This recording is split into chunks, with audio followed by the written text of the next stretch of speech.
मित्रांनो, तुम्हाला माहिती आहे का की एफआयआय, डीआय आणि प्रमोटर्सने या 3 स्टॉकमध्ये त्यांची होल्डिंग वाढवलेली आहे. ते 3 स्टॉक कोणते आहेत चला पाहूयात.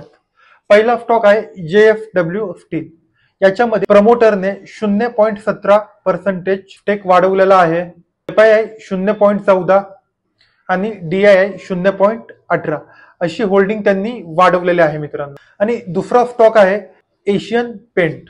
प्रमोटर्स 0.01%, एफआयआय 0.05% आणि डीआयआय 0.32%. आणि तिसरा स्टॉक आहे इन्फोसिस. प्रमोटर 2.5%, एफआयआय 4.48, एफआयआय 4.48% आणि शेवटी डीआयआय यांनी 13.25% इन्व्हेस्टमेंट वाढवलेले आहे. तर या 3 स्टॉकला तुम्ही रडारमध्ये घ्या, त्यांना तुमच्या पोर्टफोलिओमध्ये ऍड करा आणि जर तुमच्या पोर्टफोलिओमध्ये आधीच असेल तर त्यांनी कमेंटमध्ये नक्कीच सांगा. थँक्यू.